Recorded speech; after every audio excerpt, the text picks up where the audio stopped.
Hi, I'm Christina, and this is a book review of Goldilocks by Laura Lam.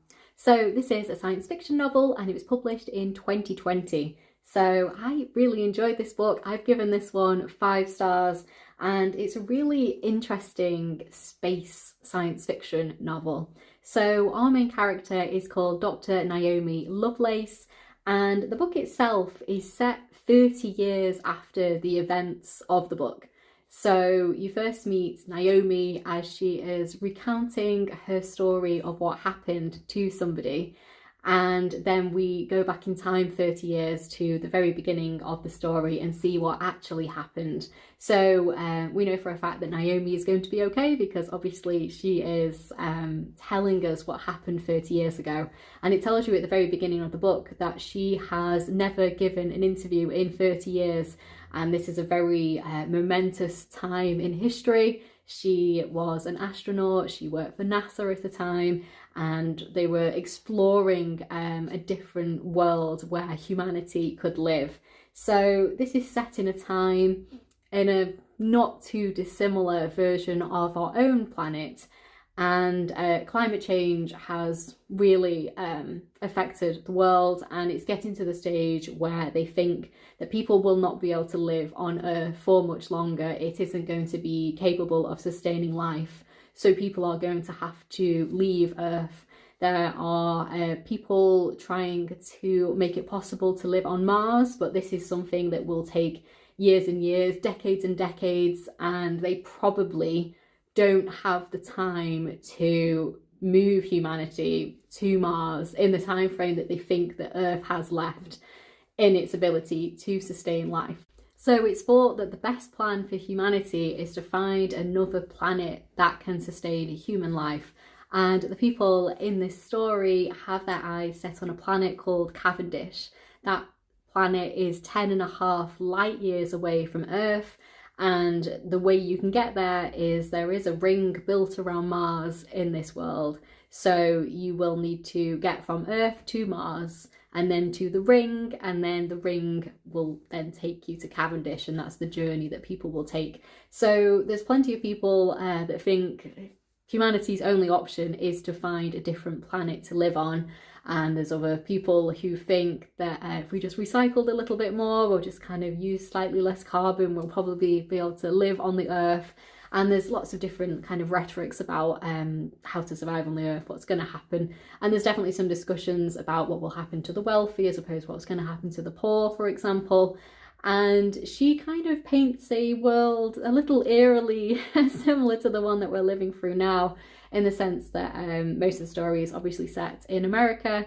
The launch to Cavendish is set in Michigan, and the president of the United States really doesn't like women, and a lot of women are being forced out of the workforce in lots and lots of different positions, in higher up positions like CEOs and kind of technological, scientific kind of positions. And so essentially working for NASA is probably something that women aren't going to be able to do in the future, because women are just getting pushed out of the workplace quite heavily.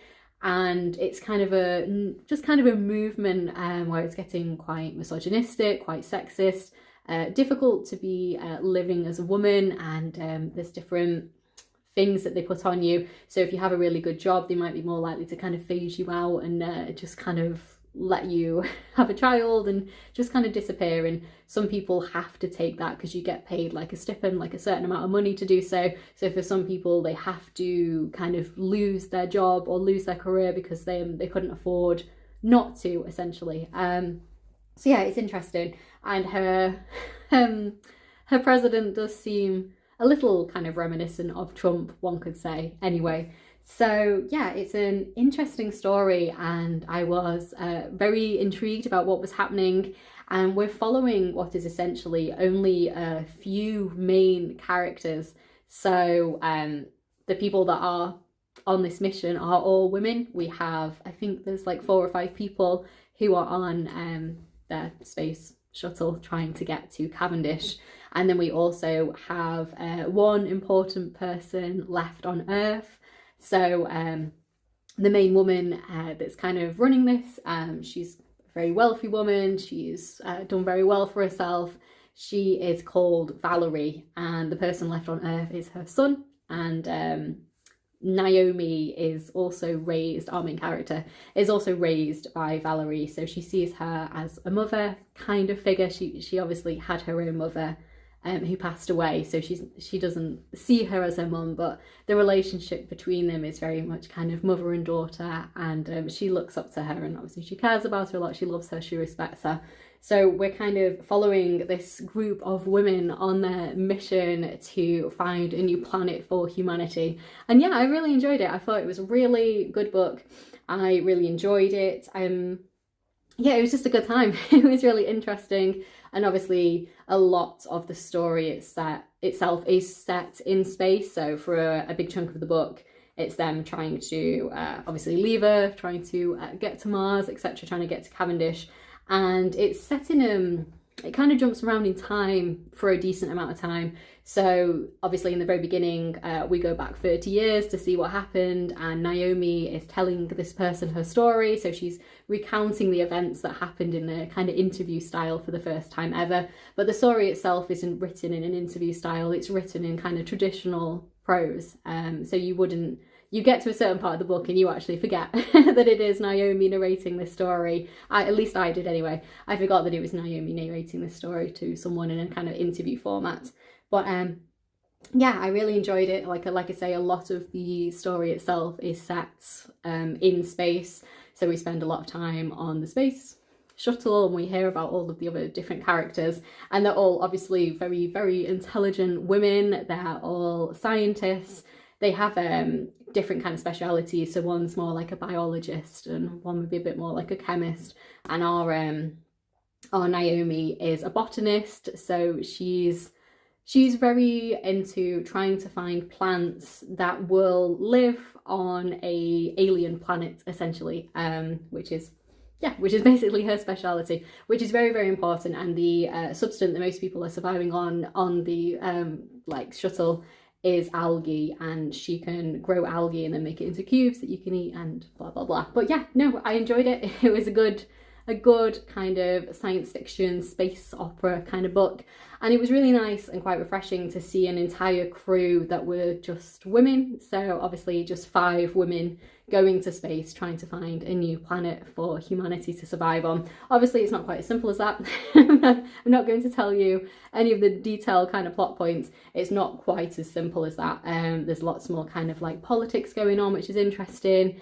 Yeah, lots and lots of different things going on. And our main character of Valerie, the person that's kind of running the show, she's the captain of the ship. She's the one that has hand chosen the other astronauts she wants to be with her, and she's made a lot of money in her time. She's been a very successful businesswoman, and we're kind of following her. She's a very intriguing, interesting character, and also kind of like an Elon Musk kind of character in female form, if you will. So there's different kind of shades of morality and sliding scales of what could be deemed acceptable for the greater good, those kind of questions, which is quite interesting. So there's plenty of things that aren't probably morally acceptable that she will start rationalizing as being able to do for the greater good of humanity, etc. So yeah, it was good. It was interesting. I liked it.